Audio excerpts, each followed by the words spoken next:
Cool. Whew.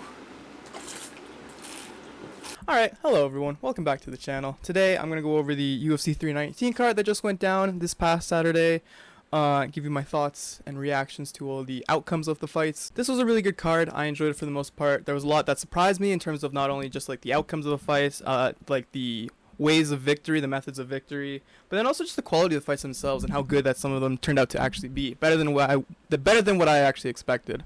So I'm just going to quickly start by going over some of the canceled fights. Actually, I was going to talk about them really quickly.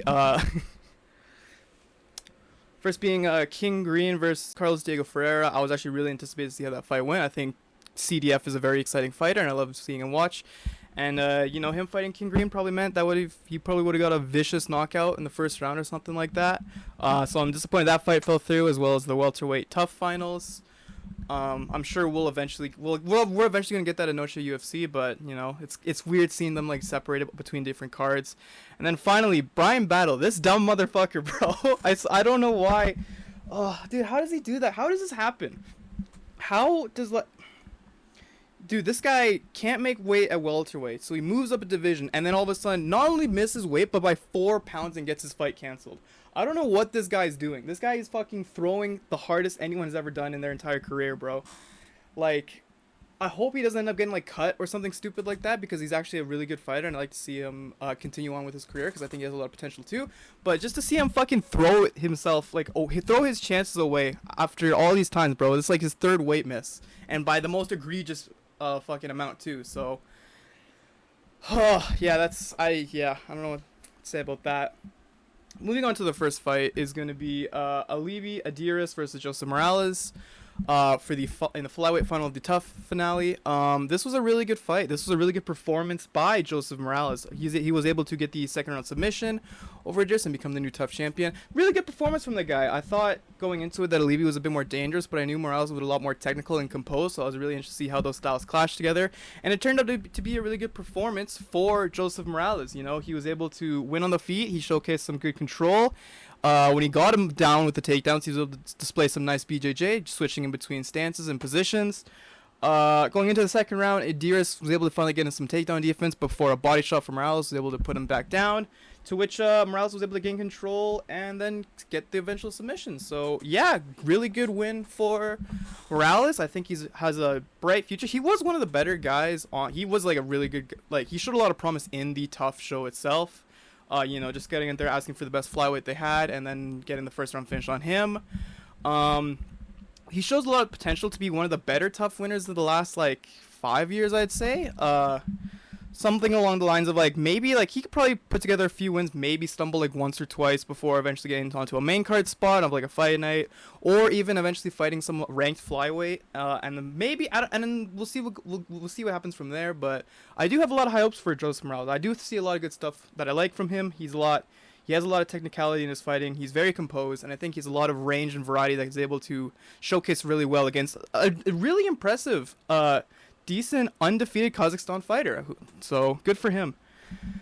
Moving on, Korean Silva versus Dion Barbosa. I thought this would be a really interesting... I thought this would be a pretty even grappling matchup, but I thought Korean Silva would be able to win with the striking. With the first round, Barbosa was able to have a lot of heavy control in the first. Silva did very little or nothing to stop that from happening. Going into the second round, I thought very little in general happened. I thought the biggest moment was Silva being able to get the takedown in the sub attempt on Barbosa, so I think that won her the round pretty easily.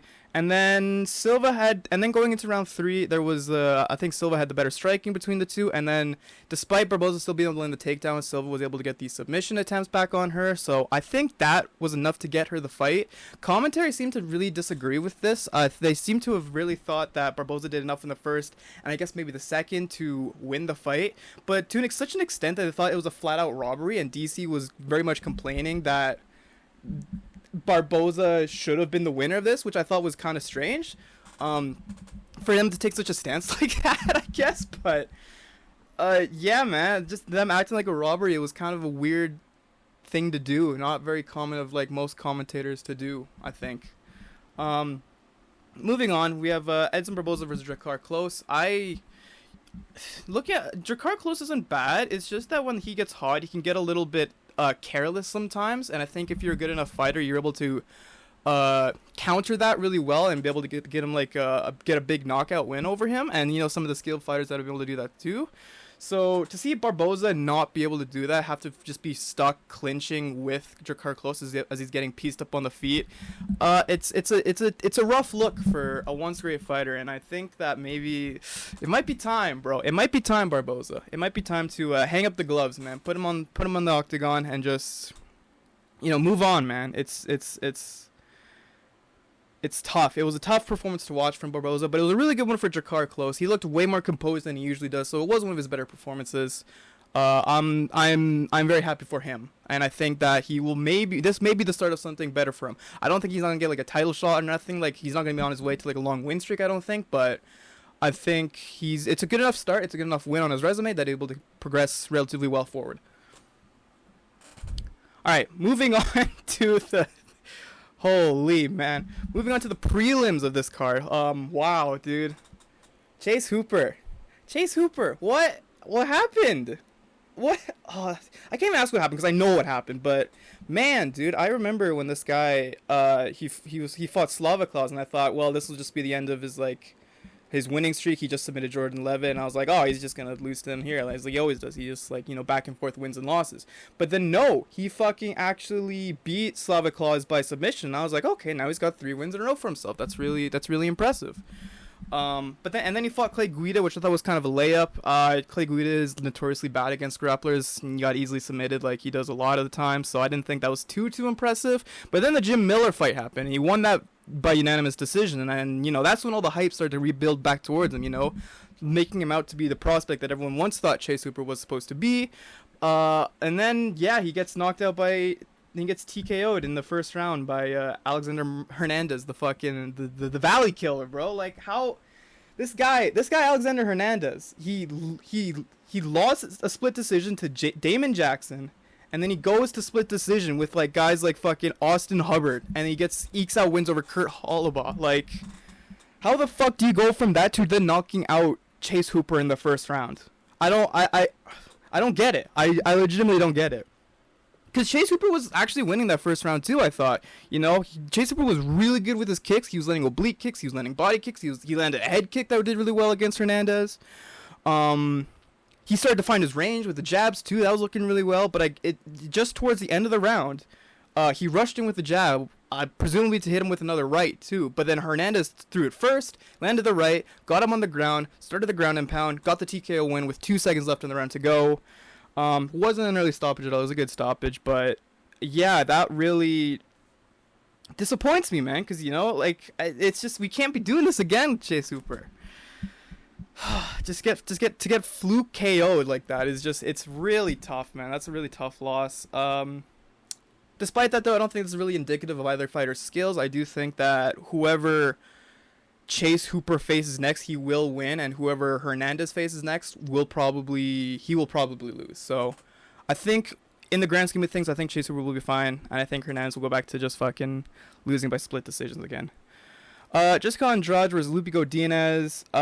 Not much to say about this fight. I thought this fight was actually really good. I thought Godinez was going to be able to get the submission victory over Andrade, but Andrade held out. Again, it was quite a bit of a war. It was our, usual women's MMA war that we usually get on these cards. Godinez had good striking, and then Andrade had some good takedown defense, but it was enough for Godinez to get the fight by unanimous decision. So good for her. Fuck's sakes. Moving on, we got Gerald Meerschaert versus Mikhail Oleksiejczuk. GM3, man. Gerald Meerschaert, man. Dude. What? Okay, going into this fight, right? I had Gerald. It hurts a lot when you have, when you pick the underdog to win a fight, and then they just fucking don't, right?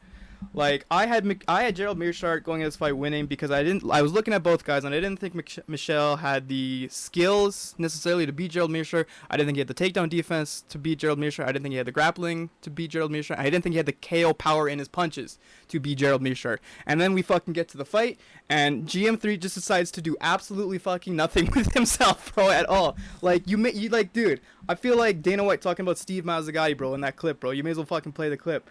I mean, he literally did nothing. Oh, this guy, he landed 3 total strikes. He shot horrible, predictable takedown attempts that he seemed completely gasped after like taking like 20 punches to the face because he ate nothing but significant strikes, dude. He did nothing to defend himself at all. There was 0 head movement at all. And then every time he got knocked down, he would try to coax him into wrestling him, which Michel was just having none of that. And that's how you know, like, as a fighter, you've lost, right? When you get knocked down, you try to go for a grappling exchange. You try to bring him in to become a grappler, like, but he just refuses to. That's how you know you've lost. Like, you just lost the fight. And that seems to be the way, like, Gerald Meerschaert likes to fight. He likes to, if he can't get any grappling, if you are able to actually get some takedown defense off of him, like if he can't take you down, he will just give up and give in to your whatever fucking you want to throw at him. So that sucks to see. I didn't think, yeah, he fought like he had like weight cut issues or something, man. It was just so uncharacteristic of the guy. And then I say all this too, right? Because I say all this too, and then he's gonna fucking go on to fight someone like Christian Leroy Duncan and then just get the submission in the first round or something. It's insane how much he fucking balances between looking like a good fighter and looking like he shouldn't even be in the UFC at all. Next up we got Bonzakur, remember the name, Susurkaev versus Eric Nolan. So Bonzakur Susurkaev coming off a win on the Contender Series 4 days before the fight. Nolan is the current CFFC welterweight champion over in Ireland and had some pretty highlight real level KOs to his resume. I didn't have much like expectations and nothing, like, you know, not really knowing these guys. Obviously Susurkaev was like the minus 1200 favorite to win this fight, but then the fight starts and this guy's like fucking emoting. He has some terrible striking defense where he has like his hands out like this, and every time Nolan throws a punch he pulls his hands all the way in. But like by the time he does it, he's already been hit in the face and he's already like, you know, he's already pulled back. He was just great getting outboxed on the feet, and then at the very end of the first he got rocked, and I'm just like, dude, what are you doing? I couldn't believe what I was seeing, that this guy was like actually getting pieced up on the feet. It was insane. The only good thing about it was his grappling ability, and that's clearly his best asset, right? Because he was doing good clinch control against Eric Nolan. And then we go into the second round, he's throwing some leg kicks, and one of them seems to really affect Eric Nolan's knee to the point that he, you know, instinctively reaches for it. So I think that really affected the outcome of this fight, because then Susurkaev was able to get the takedown in, get him on the back, and gets the rear naked choke in. So yeah, he's still able to get the submission win. It's not a complete fraud check yet, but I do worry about his striking abilities. And then he has this really awkward post-fight interview where he's trying to get the crowd to chant his name, and he's like, oh, you know, remember my name now? And the crowd's just completely silent. And then Joe Rogan missays his name at the end. It was just so weird. I don't know what to think of this guy quite yet. I don't see a lot of potential yet. I'm sure that maybe that'll be something that will improve with every fight he has. But for now, it's not a good look. I don't think it's a very good look for the guy. He needs a big win like next fight to really come back from all this, I believe. Now we get to the main card, and my god, man. My days. Kai Asakura versus Tim Elliott. Dude, I was like, Kai Asakura, he's going to knock this guy out. He's going to bully him. He's got good takedown defense, and he has better striking. And that wasn't even showcased really. It kind of was. So the first round, Asakura's throwing the right hand. He's keeping him like Tim Elliott's doing a lot of backing up. He's doing a lot of range movements around the octagon. You know, Asakura's looking for the knee. He's just trying to get all these ones in, and then Elliott's able to land a takedown, which kind of affected Asakura mentally. That's the only way I can put it, because then he seems to be going into the second, he seemed really way more hesitant to like really engage with some of these punches that he's throwing, and he also whiffs a lot more in the second round, and then which allows Tim Elliott to start getting in more takedowns. He's doing a lot more controlling on the ground, and then fucking all of a sudden, yeah, Elliott's in a mounted guillotine. Elliott gets him in a mounted guillotine, and he fucking gets him to tap out. What the fuck, man? I couldn't believe that. I don't know. This guy, Tim Elliott, man. Dude, this guy has been like... He's been in the rankings since like the Obama administration and just refuses to ever like lose enough to be out of the rankings. It's been like fucking 9 years and he's still in the rankings. And I guess he's just gonna get and now here he is fucking submitting Kai Asakura. I don't know what this means for Kai Asakura. I think he's gonna get done a lot worse than Steve Erceg will, and that he's gonna fight like even lower competition. I don't think he's gonna get someone like Brandon Moreno in his next fight. Now he's gonna get someone like Loner Kavana on like I think Kai Asakura would be lucky to even get like a main card match next. He'll probably be like on a prelims of a fight night, which really sucks for the guy. And I hope the UFC sign you to a long-term contract, bro, because you lose that, which I think you low-key could. It's looking pretty bad for you, man.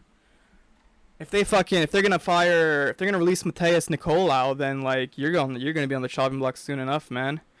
Yeah, one last thing to mention about this fight is how this makes Pantoja's title defenses look.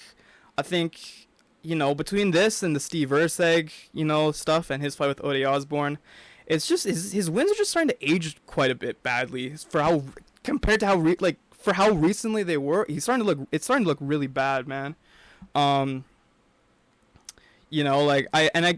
kind of get it because the flyweights are always just kind of flyweight, and so giving Steve Erceg a title shot after 3 wins is like, I get it, I guess, and all the hype for Kai Asakura, I also get that, but like, man, dude, it's just unlucky that you can just pick these guys to fight for the title, and then they just turn out to be like fucking not good. He's like, he's going like full. Steve Erceg's barely peeking out wins over Ode Osborne, and Kai Asakura is getting submitted by Tim Elliott, dude. It's just making Pantoja's reign not look as good. And so he probably needs another 2-3 title defenses to really start to probably 2 or 3 title defenses to even get that number 1 pound for pound spot, honestly. And have to be against someone good. I know he's already 4 defenses in, but I think that speaks to the levels of the opponents he's actually faced so far. Which is unfortunate, but yeah. Moving on, we got Jared Cannonier, Michael Page. Dude, fuck, man. I literally said this to people. I was like, bro, what is MVP going to do to Jared Cannonier that would get him a win that isn't just a boring split decision? I was like, Cannonier's going to win this by decision. He's going to use the calf kicks to keep Page at bay. He's not going to get cast out by Page's movements and at range. He's better in the clinch. He got better striking in the clinch, and he can just take down the guy and lay on him to gas him out, because MVP will accept that, And for the most part, I was kind of right. For the most part, I was right. It's just that I didn't respect, I guess, the strength of MVP enough, the power he has behind some of his punches, and also the ability to not be in the clinch, not be able to get moved around and bullied too much, still maintain some control. Yeah, man, it's surprising the guy can just looking how big he was compared to a guy that used to be a heavyweight. He looked massive and huge against him. So he's really I don't want to say a genetic specimen, but he is someone that is really impressive physically still, athletically gifted still. And in terms of the Cannonier's performances, I didn't think he threw enough calf kicks. He didn't throw as many as I thought he would. He didn't really strike out of the clinch. He didn't really throw an elbow or quick jab out of it afterwards. He had him in the clinches because that's what he did for a lot of round 1. And then he just couldn't get the takedown at all until round 3 when it was a pretty it was a bit of a slip up from MVP too. That was his only opportunity to get takedowns, when MVP kind of showboated a bit too much and messed up. But yeah, man, a 29-28 decision win for MVP. If he decides to stay at middleweight, I think the only sensible matchup for him would be someone like Israel Adesanya, but that will be one of the worst fights I've ever seen in my entire life. But if he decides to go down to welterweight, which I think is crazy, yeah, he could fight someone I don't know, Leon Edwards. I don't know, bro. But it was, it was a good enough win for MVP, and I don't know what's next for Cannonier. Maybe someone like Paulo Costa. I think that would probably be a really good fight. Moving on to Carlos Prates and Jeff Neal. Dude, whoa, holy. I kind of knew that Neal was going to struggle again in the range. because that's kind of what he does against range strikers like Neal Magny and people like that. I thought Prates would be in a lot of control. He would be out striking and he'd stay more active. That's pretty much exactly what happened. Prates did well at range. He threw a lot of early spinning, like, you know, back kicks and fists and stuff like that. He was also attacking the body a lot, so I think that was kind of that was lowering Jeff Neal's arms a bit. And then at the very end, and Neal was doing well for himself too. You know, he was doing a bit better up close, but he did a bit more chasing than I think he should have, than he probably anticipated doing. And then at the very end of the first, Prates lands the fucking spinning back elbow, knocks him clean out for the first time in his UFC career. Jeff Neal loses by KO. Really, really impressive win for Prates, man. Between this and the MVP win, I can't believe how good Ian Gary is. Like, truly, that guy's actually a really, really good fighter. But man, I think Carlo Prates, it's a great win for Carlos Prates to knock out another durable welterweight contender that's like a solid dude, that's like a solid gatekeeper for like that kind of stuff. Is a really, really impressive win. Obviously now he's gonna fight in the Rio Brazil card, which I hope means that he gets a. I don't know who he's gonna face in that. I don't know who's gonna accept that fight on not much short notice, but like 2 months is kind of a bit short. But that was. I think he's back. I think Carlo Prates still looks good. It's just tough to say in the welterweight division, man. I think like it's just full of too many of the guys like Ian Gary's, like, you know, Bilal Muhammad's, the fucking Sean Brady's that can just take control of a fight so much easier. And, you know, not even get like just shoot for takedowns. And like he's got good takedown defense, Prates, but you know, I think guys just have so much more ring control, octagon control over like someone like Prates will be able to manage. So I think the pressure that they put on someone like Prates would be like a big problem for him in this division per se. So if like I don't know if he wants to move up or something, but I do see a bit of a staggering for Carlos Prates in this division. All right, co-main event time: Leon Murphy versus Aaron Pico. Obviously Pico coming in with a lot of Bellator, PFL hype, you know, as all those previous other guys have come in with, like guys like Patricio and Patchy Mix. Leron Murphy on that undefeated win streak, coming off that win against Josh Emmett. This was I had this fight going pretty long. I knew Pico was gonna like probably start a bit hot, but I think Murphy will get the point. I thought Murphy was gonna be able to get more points over him because of his he can escape from submissions well, he can counter well. But I said, you know, I thought he had a bit worse boxing. And then, we get to this fight, and Leron Murphy wins by spinning back elbow, dude. Holy shit. Another back-to-back spinning back elbow. I was, completely blown away by that.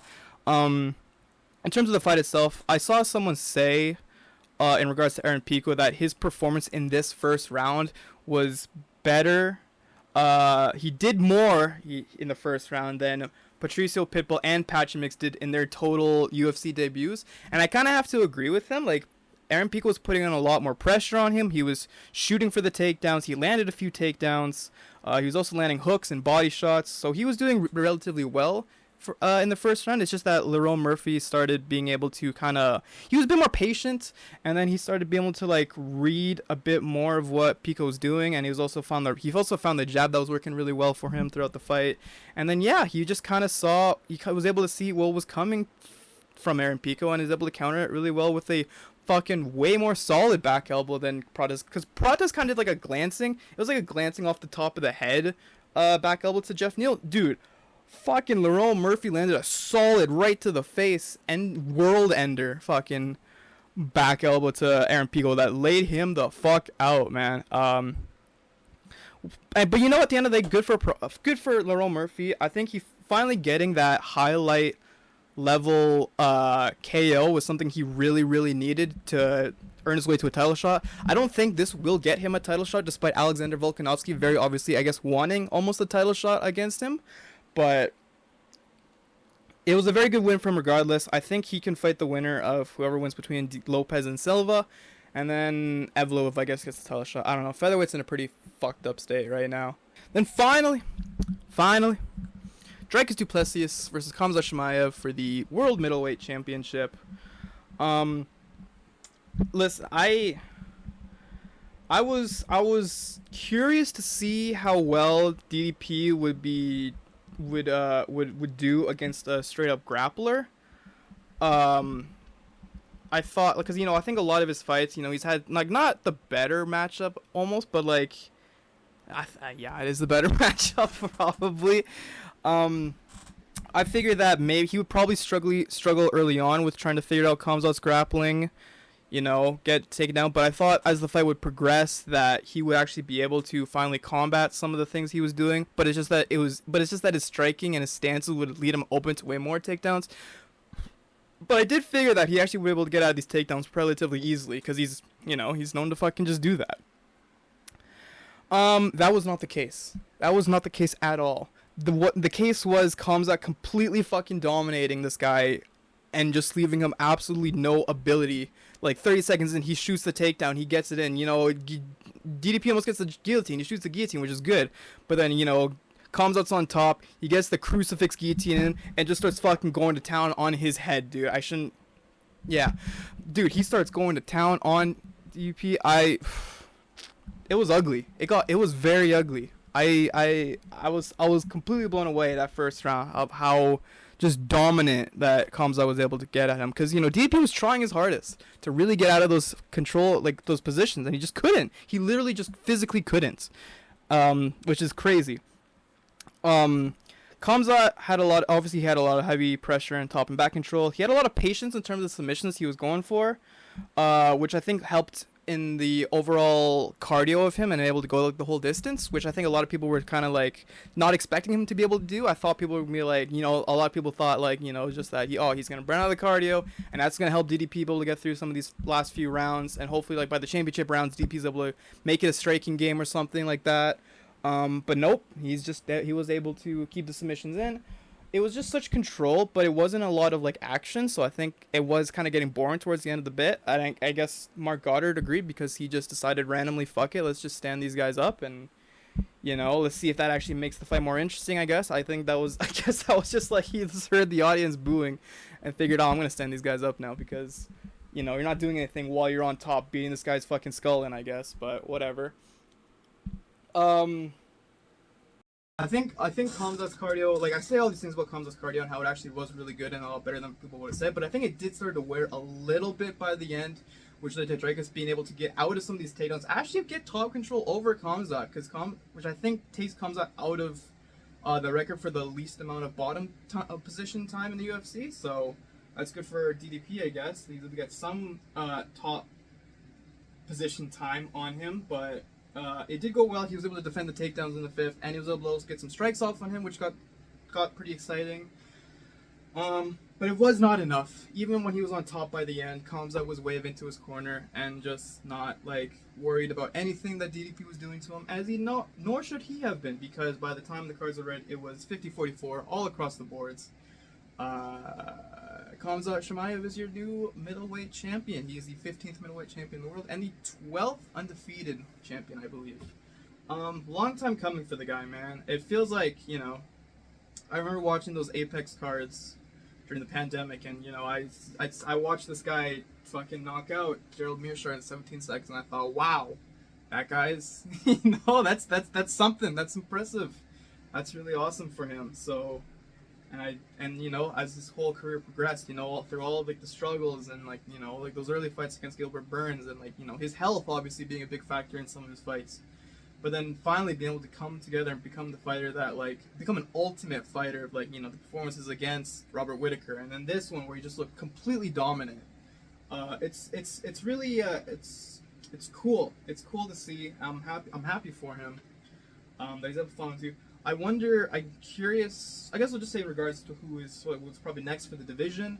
My guess is that RDR, Reiner de Ritter, will probably be next for the title shots. And I think that'll make for a good matchup because I think RDR could do more while he's on the bottom position. He's able to shoot with the legs and roll around a bit more and try to get out of these positions a lot better than DDP could, which I think will also test Khamzat's cardio a bit better. Every little bit, he's getting tested more and more. So I think that would make for a good matchup for the division. And then in terms of what his legacy will go on to be, I just hope that it isn't a Habib thing where you know, he gets 3 title defenses in and decides to retire, or it's like there's something out of like the ring, out of the octagon that will become a factor into it, like, you know, his health. Hopefully, being able to stay healthy will keep him in, will help add on to his legacy and not just become like a big what if scenario, kind of like what Khabib was.